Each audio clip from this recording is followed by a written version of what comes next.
Merci. Merci. Comment t'appelles-tu déjà? Non, je plaisante. Donc, je suis Sandra de Vaillancourt. Je dirige une petite entreprise dynamique qui s'appelle Spark News et qui a pour vocation de créer des connexions entre toutes les petites pépites innovantes qui font du bien aux gens et à la planète, avec les médias et avec les grands groupes. Donc voilà, on aime porter plus souvent les belles histoires d'innovation et de transformation que peuvent porter les startups avec les grands groupes. Donc, nous avons la... Ah non, ça, c'est pas écrit. Nous allons parler là de comment les jeunes talents, justement, viennent faire bouger les lignes dans les grands groupes. Et donc, on a fait une petite table ronde qui nous ressemble à notre philosophie de Spark News. On a mélangé des startups, des médias et des grands groupes. Donc, je vais appeler tout le monde en même temps. Hein, je crois que c'est ce qu'on s'était dit. Donc, d'abord, Flore Prader. Enfin, venez tous, en fait. On va s'installer. On va prendre salon.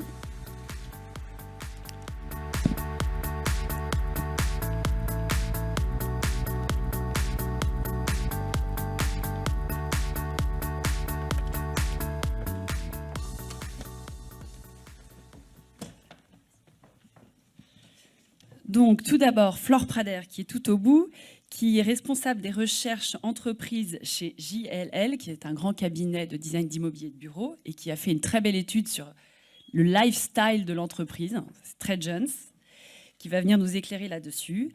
Aude Cérès, qui est à côté d'elle, qui est rédac chef économie du Figaro.fr, donc qui va nous apporter son éclairage média, et qui a été rédac chef du Figaro étudiant, donc qui connaît bien les jeunes. Ensuite, Céline Degreff, qui est à côté de moi, qui, elle, est un mix grand groupe, puisqu'elle a travaillé longtemps chez LVMH et qui a quitté cet écosystème pour monter sa super start-up qui s'appelle Microwave Company, qui, justement, va changer la façon dont les gens travaillent dans l'entreprise, casser les silos. On va vous raconter tout ça. Et puis, côté grand groupe, nous avons Émilie Duquesne, qui est Talent Acquisition Director de L'Oréal, qui a passé beaucoup d'années chez L'Oréal, donc qui a vu comment on faisait évoluer le recrutement et à quoi ça sert, donc il va nous raconter ça. Et notre seul représentant masculin, ça ne vous aura pas échappé, qui est bien non Édouard Malo-Henry, qui est donc né à la Société Générale, puisqu'il n'a pas voulu me dire depuis combien de temps il y était, qui est donc DRH du groupe Société Générale, qui en est aussi son représentant Globetrotter, qui a fait beaucoup de pays avec la Société Générale, et qui va nous raconter justement... qu'est-ce qu'ils font à la Société Générale pour vivre avec les jeunes et les faire avancer. Donc, on va d'abord laisser la parole à Flore. Je t'invite à prendre un micro pour que tu nous racontes un petit peu cette étude sur le lifestyle. Qu'est-ce qu'attendent les jeunes? Alors, bonjour à tous. Cette étude, on l'a conduite en fait auprès de 200 jeunes salariés d'entreprise de moins de 35 ans. Et également, on a conduit différents ateliers d'écoute auprès de jeunes lycéens, d'étudiants et de start-upers pour comprendre un peu le rapport qu'ils tissaient au travail, à l'employeur. Et surtout, on les a invités à une journée design thinking où on les a invités à imaginer les bureaux de 2030, à se projeter en 2030, à imaginer l'ensemble des choses qu'ils feront dans ces bureaux et puis dans quels espaces ils pourront réaliser ces différentes activités. Donc vraiment, la parole leur était totalement ouverte. Ils avaient face à eux la page blanche. Alors, ce qui ressort de cette étude, on a vraiment 6 clés assez intéressantes en matière d'engagement. La première clé très structurante, c'est l'idée que pour eux, le travail devient un happening. Pour eux, le travail, c'est du renouveau, sans cesse. C'est un quotidien qui est chaque jour différent du précédent. Il n'y a pas de notion de métro, boulot, dodo. C'est plus du tout ça pour eux. L'idée, c'est que chaque jour doit amener son lot de surprises et de rencontres. Autre clé intéressante, l'idée que le travail devient un flux. Pour eux, il n'y a plus vraiment de distinction entre la sphère professionnelle et la sphère privée. Et tout doit être très facilité dans leur quotidien. Il n'y a plus de barrières hiérarchiques. Le management est très en proximité. Ils rêvent d'un management qui leur tape sur l'épaule. Enfin, vraiment, tout est très facile dans leur quotidien. Autre clé intéressante, ces jeunes-là, en fait, on les disait très connectés. On parle toujours de la génération 2.0, les digital natives. Et pourtant, ils nous étonnent en nous disant qu'ils veulent aussi une forme de déconnexion, une reconnexion avec la nature, un temps pour eux et une recherche d'équilibre en fait dans leur quotidien. Ils veulent des moments d'hyper-productivité et puis des moments de déconnexion totale, des moments de frénésie et puis des moments de lenteur. Donc ils sont vraiment dans cette recherche d'équilibre perpétuel dans leur journée. Ils rêvent de reconnexion avec la nature, ils rêvent d'un potager sur le toit, ils rêvent de partager d'autres choses avec leurs collègues que uniquement cette sphère purement professionnelle. Vous l'aurez compris, ces jeunes-là aussi vivent en écho total avec leur communauté d'appartenance. On a appelé cette étude « L'entreprise devient lifestyle » justement parce que pour eux, l'entreprise, c'est un choix qui doit résonner avec ses valeurs individuelles. C'est un choix qui doit être totalement en adéquation avec ce en quoi ils croient. On parlait tout à l'heure de projet de société. Voilà, pour eux, s'engager dans une entreprise, c'est vraiment apporter leur vote à un certain projet de société. Et la dernière clé, et puis je passerai la parole, c'est l'idée de détournement des usages. En fait, ces jeunes-là, ils veulent réinventer les choses. Revolution at Work, c'est ça. L'idée, c'est que ces jeunes-là, ils ne veulent pas d'un univers figé, d'un univers imposé. Ils veulent qu'on leur laisse la marge de liberté pour inventer leur propre quotidien et projeter leurs propres usages dans les différents espaces qu'on va leur offrir. Donc, ils rêvent de liberté. Merci beaucoup. Donc, voilà les ingrédients de la recette. Qu'est-ce qu'en a fait L'Oréal? Alors, on a fait le même constat. Effectivement. Tout se passe bien. Je ne vais pas me faire engueuler par Juliette. Quand on fait le constat de cette génération qui n'a pas les mêmes ambitions, forcément, on ne peut plus les approcher de la même manière, on ne peut plus leur dire la même chose, on ne peut plus utiliser les mêmes réseaux pour aller les contacter. Et puis, on se rend aussi compte que quand ils parlent de projets de société ou quand ils sont beaucoup dans l'immédiateté, dans l'instant présent, etc., quand ils recherchent une entreprise, la grande entreprise du CAC 40 ne rentre pas vraiment dans ce dessin-là. Donc de plus en plus, alors qu'il y a quelques années, c'était un objectif en soi parfois, de se dire je vais rejoindre un grand groupe international avec plein d'opportunités, une carrière que je vais pouvoir construire sur la durée. Tout ça, ça ne marche plus. Et puis, il y a aussi quelques idées préconçues derrière le grand groupe. Donc nous, notre enjeu, c'est d'aller leur dire, en fait, il n'y a pas forcément d'inadéquation entre les cyclés dont vient de parler Flore et ce qu'un grand groupe peut offrir. Et donc nous, version L'Oréal, ça donne quoi? Déjà, en fait, dans l'approche du candidat, avant même qu'il rentre dans un processus de recrutement, on va lui parler différemment. C'est-à-dire qu'on va lâcher prise sur ce qu'on appelle la marque employeur. Avant, la marque employeur, c'était un groupe RH ou marketing qui choisissait un message et qui essayait de pousser ce message vers le candidat. Non, en fait, aujourd'hui, on ne peut plus. Il y a 100% de transparence. Donc, c'est plus un message qui est décidé par un groupe en top-down, entre guillemets. Donc, on a d'abord demandé de plus en plus à nos collaborateurs d'aller parler de l'entreprise. Finalement, nos meilleurs ambassadeurs, c'est vous. Donc, n'hésitez pas à aller, que ce soit sur les réseaux sociaux, puisqu'aujourd'hui, on a des plateformes comme Glassdoor, Happy at Work, Happy Candidates, etc., qui donnent la parole à tout le monde. Et aussi d'aller rencontrer des candidats, que ce soit quand c'est pour des étudiants sur des forums, mais voilà, sur toutes les formes possibles. Donc la première chose qu'on a faite, c'était de donner la parole aux collaborateurs. Et puis en fait, dernièrement, on s'est rendu compte qu'on pouvait même pousser ça encore un peu plus loin, à savoir qu'on pouvait donner la parole à nos candidats. Parce que finalement, les meilleurs ambassadeurs, c'est parfois les gens qui veulent même aussi rentrer chez vous et qui savent très bien pourquoi ils veulent rentrer chez vous et qu'est-ce qu'il y a d'intéressant chez vous. Donc on l'a fait de deux façons différentes.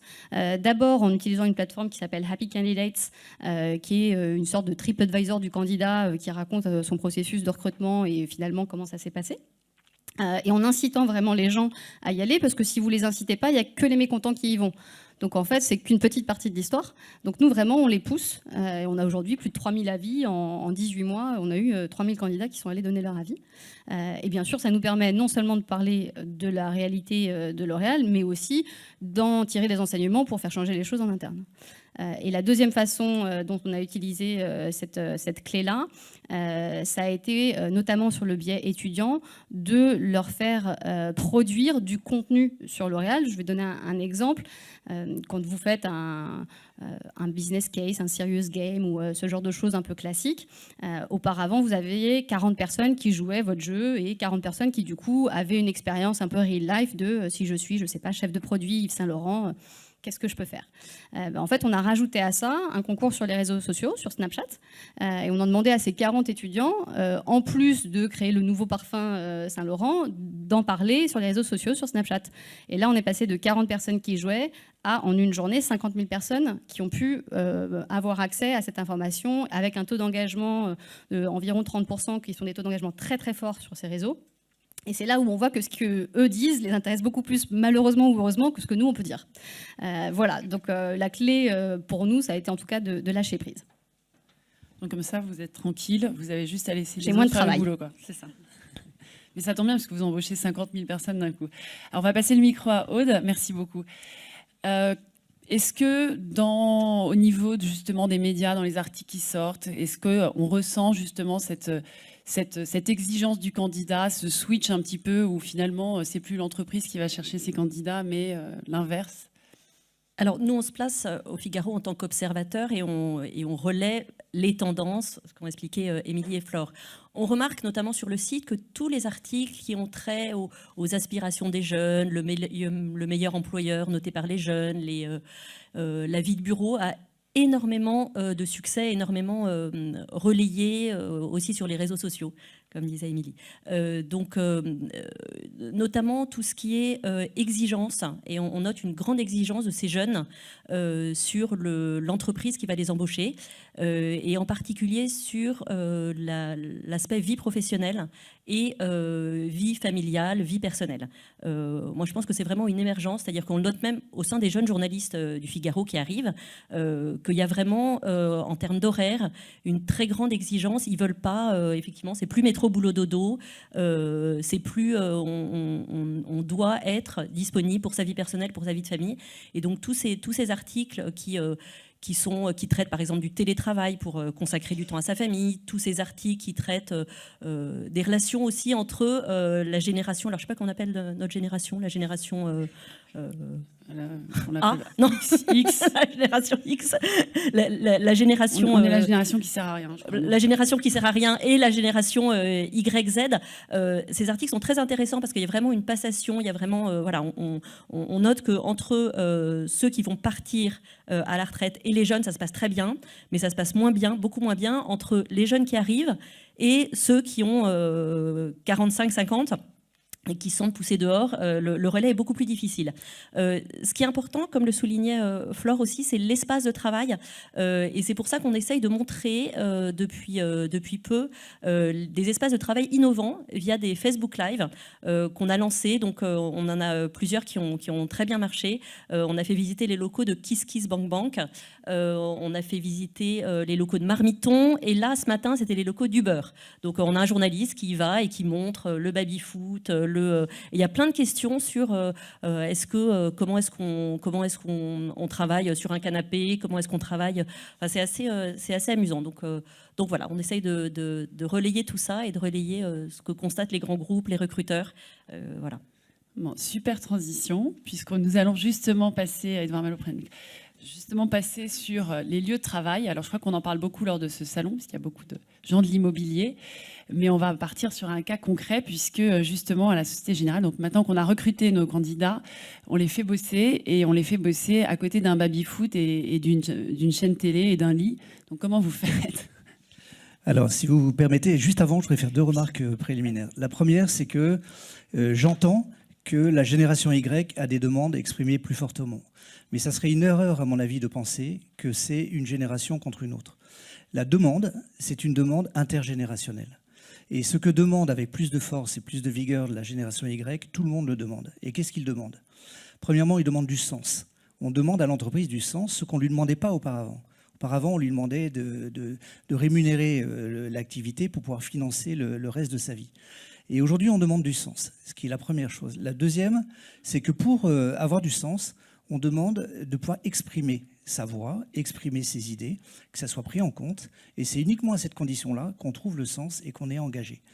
Et en parallèle, les entreprises ont un modèle de fonctionnement historique, vertical, centralisé, hiérarchique, où montre-moi ton tableau de bord et je te dirai qui tu es, et en tout cas ce que tu vaux, qui est en voie d'épuisement. Ce modèle a fonctionné pendant 30 ans, il est aujourd'hui en train de s'épuiser.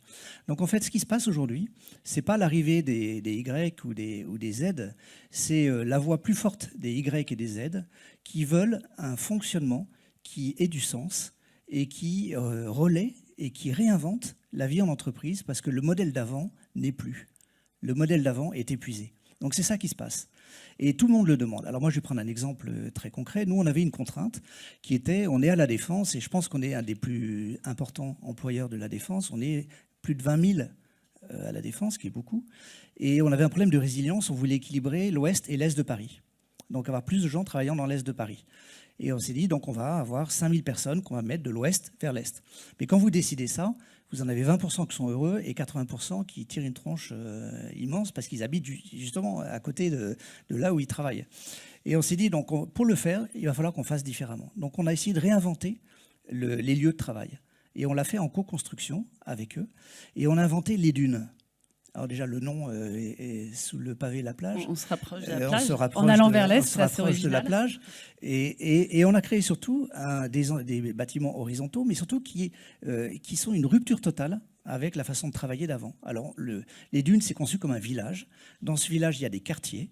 On appartient à un quartier, mais dans ce quartier, on se met où on veut, comme on veut, quand on veut, en fonction de la façon dont on veut travailler. Je veux être en mode créatif, je vais dans des lieux qui sont faits pour la créativité.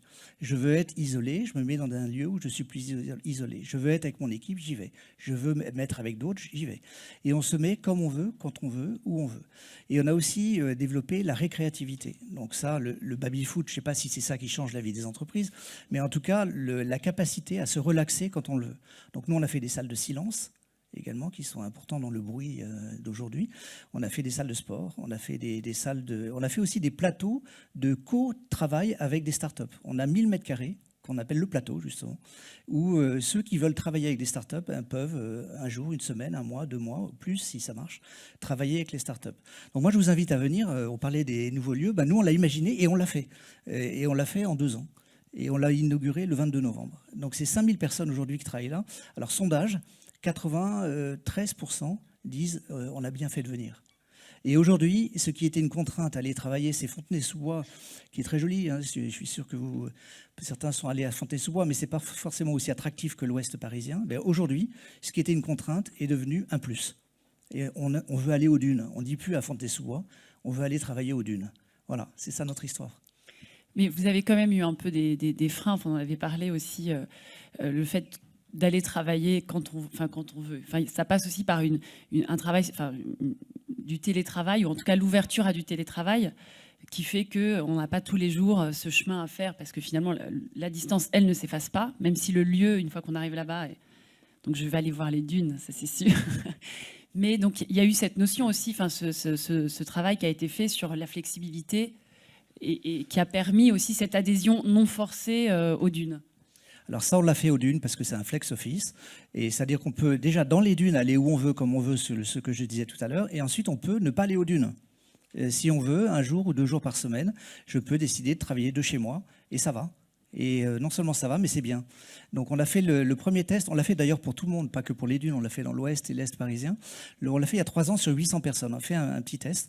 Et le test and learn, dont on parle beaucoup aujourd'hui. Et on a vu que le succès était total. Donc on s'est dit, pourquoi mettre 2 heures ou 3 heures aller-retour pour aller travailler, si je peux travailler de chez moi et que le télétravail, c'est pas le travail devant la télé. C'est je travaille chez moi et je suis bien et j'économise ce temps de transport. Alors aujourd'hui, au total, on a plus de 5000 personnes qui font du télétravail, 1 jour ou 2 jours par semaine, mais s'ils le veulent, que s'ils le veulent. Donc là, on n'est pas dans le... J'entends notre philosophe qui nous parlait de risque, que certains ne le souhaitent pas. Nous, c'est si je veux. Et si je veux, je peux. Bon, donc on peut mettre du télétravail en place dans les grands groupes. Vous avez beaucoup de télétravail chez L'Oréal ou pas? Ça s'ouvre. Ça s'ouvre. Bon. On va passer à un dernier sujet, parce que je vois que l'heure tourne, qui est justement, qui est lié, et évidemment, avec tous ces nouveaux modes de travail et cette flexibilité, qui est justement l'engagement. Donc ça rejoint aussi ce que vous disiez en parlant de donner du sens. Donc Céline va nous raconter cet outil de crowd working, où finalement on se retrouve parce qu'on a envie de bosser sur les mêmes projets, de bosser ensemble en dehors un petit peu du cadre. Donc je te laisse raconter ce bel outil. Donc avant de parler d'outils, je voudrais quand même évoquer deux tendances de fond qu'on a vues. La première, c'est que les jeunes n'ont jamais autant créé leur propre entreprise qu'aujourd'hui. Donc sur 10 ans, il y a une étude qui est sortie il y a quelques jours qui dit que la création d'entreprises chez les jeunes en France a augmenté de 208%. Donc ce que cherche le jeune aujourd'hui, c'est de pouvoir créer. Et donc pour que l'entreprise et les grands groupes restent attractifs, il faut qu'aussi au sein de ces structures, il y ait de la place pour la création, et ça passe par exemple des programmes d'intrapreneuriat, des challenges d'innovation. Donc ils veulent être au cœur de cette transformation, et ça on le voit chez nos clients comme le groupe EDF ou Enedis. Donc chez Enedis par exemple, ils ont démarré avec un système de boîte à idées, mais les jeunes cherchent à aller plus loin que ça. Ce qu'ils souhaitent vraiment, c'est de pouvoir en fait porter leurs projets, participer à des projets qui transforment l'entreprise, et pas spécialement parce que leur manager leur a demandé et qu'ils ont ça dans leur feuille d'objectifs, mais aussi travailler sur des sujets qui les passionnent. Et là, on touche vraiment le sujet de l'engagement des collaborateurs, comment on les motive. Et vous le disiez, ils ont besoin tous les jours d'avoir des nouvelles choses à faire et sur des sujets différents. Et donc, c'est en ça que c'est important. Et l'autre point aussi, c'est que ils veulent, de toute façon, quoi qu'il arrive, même si on ne leur donne pas le pouvoir, ils vont le prendre. Et ça, on l'a vu au groupe EDF, ils ont créé Génération Connectée. Et ce qui est intéressant, c'est que ce n'est pas uniquement les jeunes, c'est 3000 collaborateurs à travers le groupe et le monde qui ont décidé, on va dire, de faire du corporate hacking, c'est-à-dire prendre le pouvoir, être capable de proposer des idées et de faire bouger les choses en interne, sans spécialement avoir l'autorisation, on va dire, de la direction. Donc tout ça, finalement, nous, en tant que solution, on a une plateforme digitale qui permet en fait d'accompagner ces entreprises qui cherchent à organiser des challenges d'innovation, des programmes d'intrapreneuriat, mais également sur des sujets solidaires où redonner du sens, ça me parle. Depuis 2 ans, on est vraiment sur ce sujet-là. Avec notre plateforme, on voudrait que les entreprises puissent donner la possibilité à leurs collaborateurs de faire du bénévolat, du mécénat de compétences, et de faire connaître les dispositifs qui sont aujourd'hui souvent déjà mis en place, mais on va dire très discrets dans l'entreprise. Et si je prends l'exemple de notre client, la fondation Schneider Electric, qui sont très matures sur ce sujet, voilà, ils ont déjà un programme de bénévolat, de compétences depuis des années, et ils veulent donner encore plus cette dimension et la promouvoir à l'international. Et avec notre plateforme, ils peuvent faire ce type de choses. Si je dois donner un dernier exemple, parce que je sais qu'on aime bien les exemples, une autre société de conseil, le modèle des sociétés de conseil, c'est de facturer du jour homme, et bien souvent on se retrouve en intercontrat. Et au lieu de faire un peu n'importe quoi au bureau ou sans avoir une certaine cohérence, avec notre plateforme, ce qu'on peut également faire, c'est d'organiser des challenges un peu à la mode Kickstarter.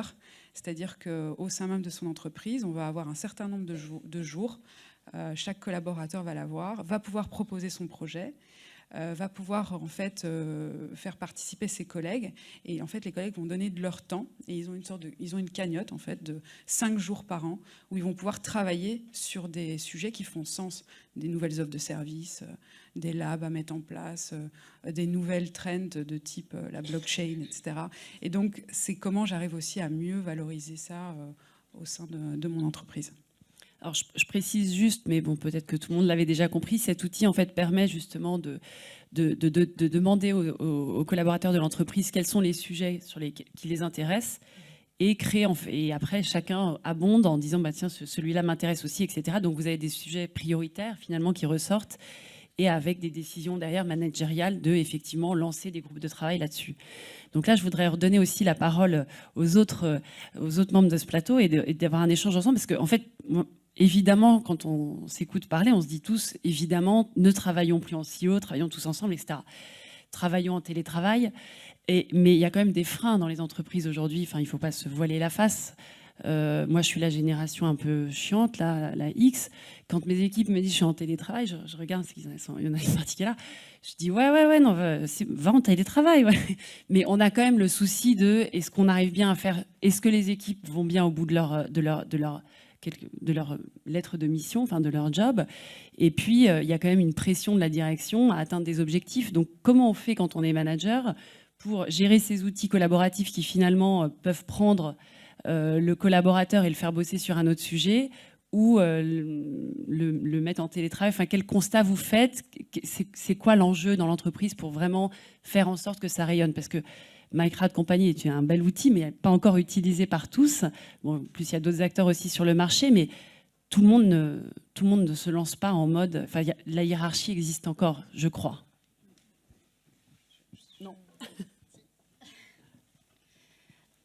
Moi, je vais peut-être rebondir sur le point du manager qui gère du télétravail. Et là, je vais prendre mon exemple, puisque moi, j'ai une équipe d'à peu près 17 personnes, quasiment tous de la génération Y. Et c'est pas du télétravail, mais on travaille sur plein de sites différents. Donc, parfois en télétravail, parfois dans les écoles, parfois sur différents sites. Donc, finalement, les moments qu'on a ensemble, non, ils sont pas toujours là, avec moi, entre guillemets, dans l'open space. Donc il y a une chose qui, moi, m'a frappée, notamment parce que j'ai travaillé au Royaume-Uni et ça m'a frappée en revenant en France, c'est qu'il faut des objectifs très, très, très clairs. C'est qu'en fait, il faut être capable de mesurer un objectif. Parce que du coup, si vous avez un objectif très clair, avec des indicateurs de performance très clairs, que la personne soit là ou pas là, normalement, vous êtes censé voir si effectivement les résultats arrivent. Et dans une culture plus implicite française, je pense qu'il y a un travail du manager qui est nécessaire, qui n'est pas toujours évident, hein, parce qu'au début, on pense avoir été clair, et puis finalement, effectivement, quand on se retrouve une semaine après, ou 2 semaines après, ou un mois après, on se dit « Ah ben non, en fait, là, c'est un peu flou, et justement, je n'arrive pas à savoir si tu as avancé ou pas avancé, c'est peut-être que je n'ai pas été clair, ou que je n'ai pas mis assez d'indicateurs concrets, tangibles. » Donc, une première réponse pour moi, ça passe par la confiance et par la clarté des objectifs. Je crois que le télétravail, il faut le mesurer. Ça n'a pas de sens pour moi, en tout cas, de dire OK, 5000 personnes en télétravail, et puis j'espère que ça va bien se passer. Donc nous, on fait tous les ans une mesure. Donc on interroge chacun des managers et chacune des personnes. Et on mesure, en fait, on est à plus de 90% des managers qui disent la qualité du travail est au moins égale, si ce n'est meilleure. Donc c'est quand même très très probant. Et celui qui bénéficie du télétravail est très content, évidemment, parce qu'il est de toute façon libre de le faire ou de pas le faire. Et au total, je pense que c'est un instrument de confiance. C'est un grand sujet, la confiance dans la vie, en famille, dans les entreprises, c'est un grand sujet. Et de dire je te vois pas, mais j'ai confiance que tu travailles. C'est énorme, hein, c'est énorme. Tu es chez toi, mais j'ai confiance que je sais que tu travailles.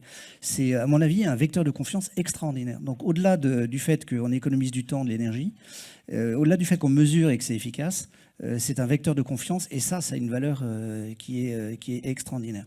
Je voudrais en profiter pour dire autre chose, c'est que aujourd'hui, le monde, tout le monde dit, et vous savez, cette fameuse formule vulnérable, incertain, complexe, etc., VUCA. Et je crois que chaque manager réalise qu'il ne peut pas, à lui tout seul, mesurer toute la difficulté de son environnement.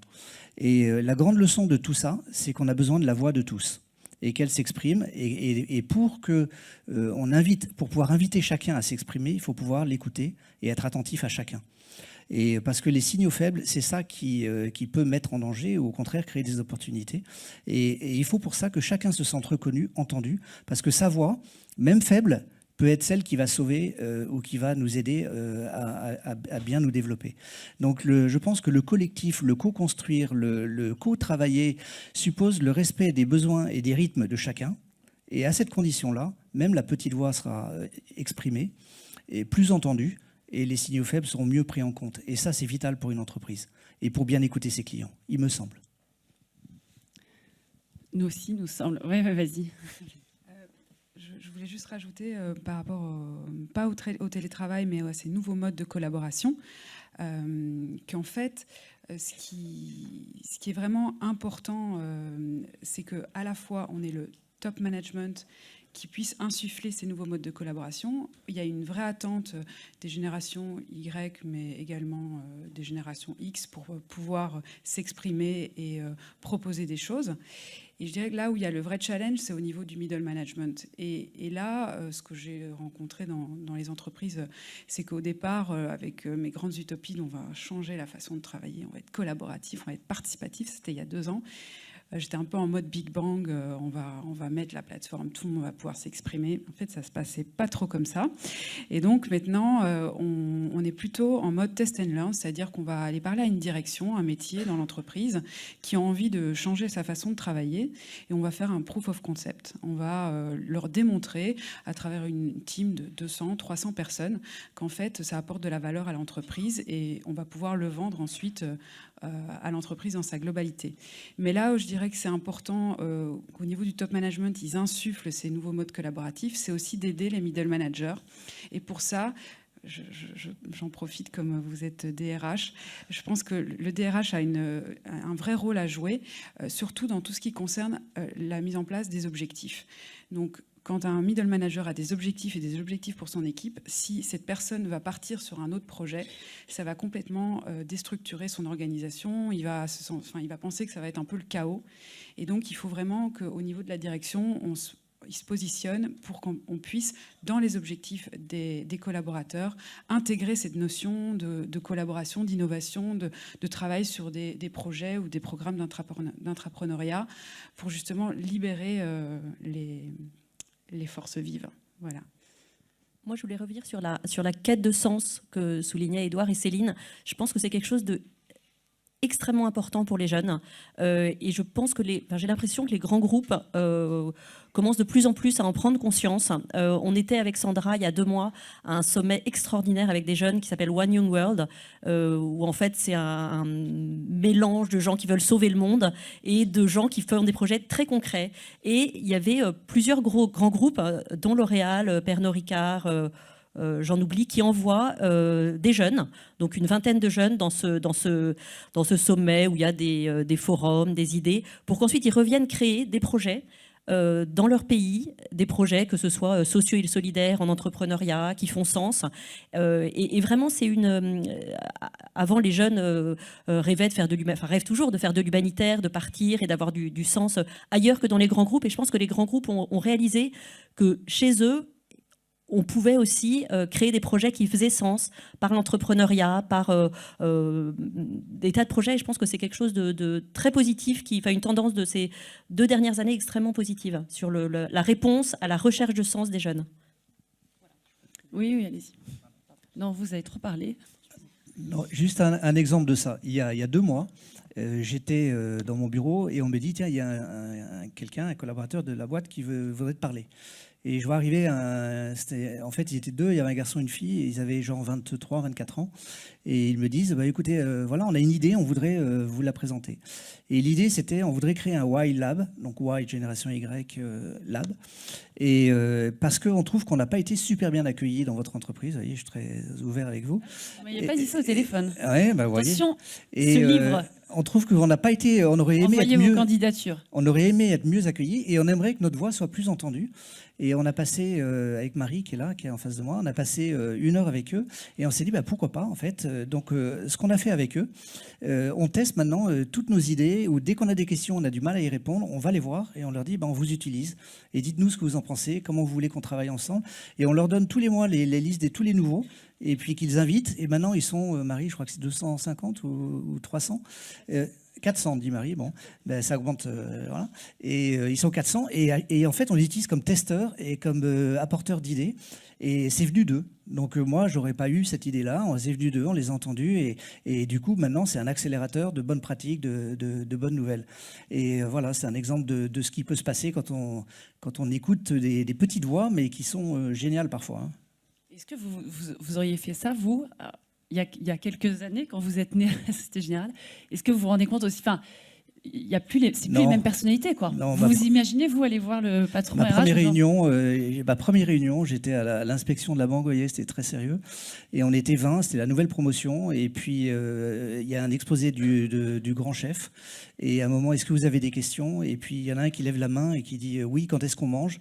Et on était tous atterrés en se disant, mais qu'est-ce qu'il dit, qu'est-ce qu'il raconte et tout. Et voilà, c'était une liberté de parole qui, à l'époque, était jugée comme scandaleuse. Eh bien, aujourd'hui, nous d'ailleurs, quand est-ce qu'on mange? Il est toujours là ou pas, ce fou? Il est resté quelques années, puis après il est parti sur d'autres aventures. Non, pas un resto. Donc, en tout cas, ce Y-Lab, enfin, c'est vrai qu'on voit le COMEX Shadow chez Accor. Chez Pernod Ricard, on a rencontré aussi, alors ils appellent ça le YAC, le Youth Action Committee. On se dit ça parce que Aude les avait interviewés. Et c'est vrai qu'il y a de plus en plus ce type d'initiative dans les grands groupes. Et donc, ça donne plein d'espoir. Et peut-être aussi de montrer aux jeunes qu'ils peuvent créer leur petit projet, leur entreprise au sein des grands groupes en mettant justement leur énergie et leur engagement au service de causes et de sujets auxquels ils croient profondément. Je regarde juste là, puis je vois Juliette qui est juste dans mon angle. Et juste un petit mot pour la fin, parce que justement cette petite touche de positif et de petits conseils que vous donneriez. Alors j'ai oublié de demander qui étaient les gens dans la salle. En général, je fais ça, mais il y a des gens très différents, donc je ne vais pas demander. Mais voilà, quels conseils on donne à soit des jeunes qui n'ont pas forcément envie d'aller rejoindre des grands groupes ou des managers qui sont concernés par ces sujets et qui se disent moi j'ai une lettre de mission hyper précise, hyper exigeante et j'ai des équipes qui papillonnent sur d'autres sujets. Un conseil, une idée, un tips, 30 secondes. Flore, un baby-foot. Moi, je parlerai de bienveillance parce que c'est vraiment un mot qui monte très très fortement, on le voit dans les études.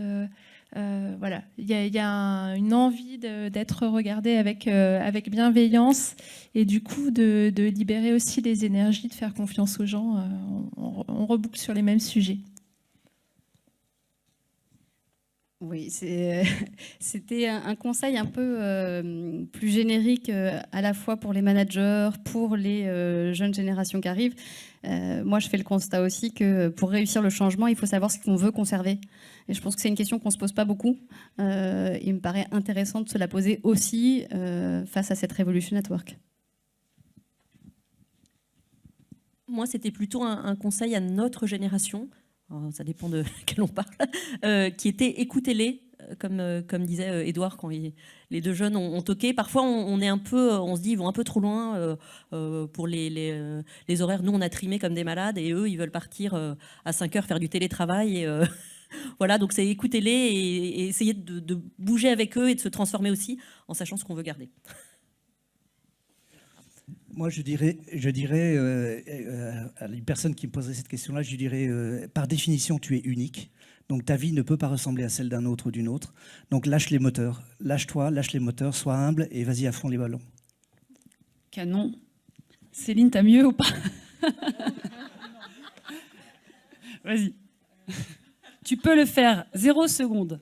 Alors, moi, j'ai envie de dire, si vous avez envie de faire bouger les choses, que vous soyez un collaborateur, un patron d'ETI, de grands groupes, venez voir Mike Road Company, on peut vous aider.